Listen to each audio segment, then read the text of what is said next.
सध्या कडाक्याचा उन्हाळा सुरू झाला आहे. अशा वेळेस आपण थंड पदार्थांचे सेवन करतच असतो.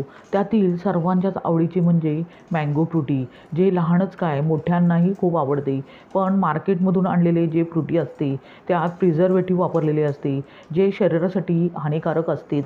म्हणूनच आज मी कोणतेही प्रिझर्वेटिव्ह न वापरता, कोणतेही महागडे साहित्य न वापरता फक्त 2 साहित्यात 10 मिनिटात तयार होणारे असे मँगो फ्रुटी तुम्हाला बनवून दाखवणार आहे. हे मँगो फ्रुटी फक्त 10 मिनिटात तयार होते. शिवाय मार्केटपेक्षाही चव त्याची अप्रतिम अशी लागते. शिवाय अशा प्रकारे जर तुम्ही फ्रुटी बनवले तर 1 महिना तुम्ही स्टोअर करून त्याचा आस्वाद घेऊ शकता. रेसिपी नेहमीप्रमाणेच साधी, सोपी, सुटसुटीत तर आहेच. तेव्हा व्हिडिओ अगदी शेवटपर्यंत पहा आणि रेसिपी जर आवडलीच तर नम्रताच रेसिपीला सबस्क्राईब करा.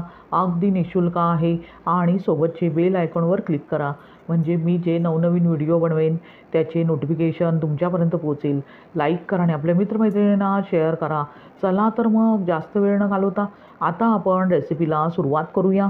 होममेड फ्रुटी बनवण्यासाठी इथे मी 2 कच्च्या कैऱ्या आणि 1 हापूस आंबा घेतला आहे. कैरी आणि आंबा पाण्यात साधारणतः मी इथे 2 तास भिजत ठेवला आहे. त्यामुळे त्यावरील पेस्टिसाइड्स आणि धूळ पूर्णपणे निघून जाते. शिवाय आंब्यातील जी उष्णता असते तीही कमी होते. आता कैरी आणि आंबा आपण व्यवस्थितपणे कापून घेऊया. प्रथम आपण आंबा कापून घेऊया. आंबा कापून घेतल्यावर अशा प्रकारे उभ्या आडव्या त्यावर चिरा द्यायच्या आहेत आणि चमचा आणि गर मिक्सरच्या भांड्यात काढून घेऊया. अशा प्रकारे मी आंब्याचा गर काढून घेतला आहे. आता आंब्याचा गर काढून घेतल्यावर मिक्सरच्या भांड्याचे झाकण लावूया आणि अगदी व्यवस्थित पल्प तयार करून घेऊया. इथे पाणी अजिबात वापरायचे नाही आहे. आपण पाहू शकता आंब्याचा पल्प तयार झाला आहे. आता लगेचच तो आपण एका बाउलमध्ये काढून घेऊया. त्यानंतर कैरीचे देठ कापून घेऊया आणि नंतर सालनाने त्याची साले काढून घेऊया. आपण पाहू शकता दोन्ही कैऱ्यांची मी साले काढून घेतली आहेत. आता लगेचच कैरी अशा प्रकारे त्याचे बारीक बारीक तुकडे करून घेऊया. त्यानंतर आपण पाहू शकता सर्व कैरीचे तुकडे मी तयार करून घेतले आहेत. आता लगेचच ते आपण मिक्सरच्या भांड्यात घालूया आणि त्यात थोडेसे पाणी घालून मिक्सरच्या भांड्याचे झाकण लावून अगदी बारीकसर अशी पेस्ट तयार करून घेऊया. आपण पाहू शकता कैरीची पेस्ट तयार करून घेतली आहे. आता ती आपण त्याच बाउलमध्ये काढून घेऊया. दोन्ही पल्प आपण आता कढईत काढून घेऊया. त्यानंतर लगेचच त्यामध्ये गोडासाठी आपण खडीसाखरेचा वापर करणार आहोत. इथे मी 1 वाटी खडीसाखर घेतली आहे. तुम्ही साखरेचाही इथे वापर करू शकता. आता हे मिश्रण आपण गॅसवर ठेवूया आणि गॅसची फ्लेम मिडियम ठेवून सतत ढवळून साधारणतः 10 मिनिटे हे मिश्रण आटवून घेऊया आणि ट्रान्सपरंट होईस्तोवर शिजवून घेऊया. साधारणतः 10 मिनिटानंतर आपण पाहू शकता आंब्याच्या मिश्रणाला चकाकी आली आहे आणि मिश्रण आटले आहे. आपल्याला इतपतच मिश्रण अगदी व्यवस्थितपणे शिजवून घ्यायचे आहे. आता लगेचच गॅस बंद करूया आणि हे फ्रुटीचे मिश्रण अगदी पूर्णपणे थंड करून घेऊया. पाहू शकता फ्रुटीचे मिश्रण पूर्णपणे थंड करून घेतल्यावर घट्टसर झाले आहे.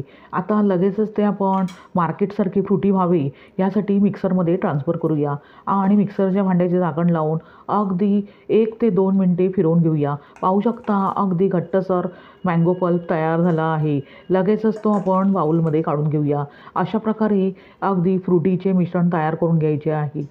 किती परफेक्ट फ्रुटी तयार झाली आहे आणि रंगही फ्रुटीला सुरेख आला आहे. आता लगेचच त्यात आपण 2 लिटर पाणी घालूया आणि पाणी अगदी व्यवस्थित फ्रुटीच्या मिश्रणात एकजीव करून घेऊया. किती परफेक्ट फ्रुटी तयार झाली आहे आणि रंगही फ्रुटीला सुरेख आला आहे, अगदी मार्केटसारखा. आता लगेचच ती आपण स्टरलाइज केलेल्या काचेच्या बाटलीत भरून ठेवूया. त्यानंतर थंडगार फ्रुटी आपण सर्व करूया. आता त्यावर गार्निशिंगसाठी इथे मी पुदिन्याची पाने वरून गार्निशिंग करून घेत आहे. अशा प्रकारे तयार झाली मार्केटपेक्षाही टेस्टी होममेड फ्रुटी, तेही मोजक्या 2 साहित्यात आणि फक्त 10 मिनिटात. हे फ्रुटीचा पल्प जो आपण बनवून घेतला तो काचच्या बरणीत जर भरून ठेवला तर महिनाभरच काय संपूर्ण उन्हाळ्यावर तुम्ही स्टोअर करून ठेवू शकता. आणि जर पल्पमध्ये पाणी घातलेले असेल तर साधारणतः 10 ते 12 दिवस स्टोअर करून फ्रीजमध्ये ठेवू शकता. पण हे फ्रुटी इतके प्यायला अप्रतिम लागते की ते लगेचच संपते. तुम्ही अशाच प्रकारे होममेड फ्रुटी बनवून पहा आणि त्याचा आस्वाद घ्या.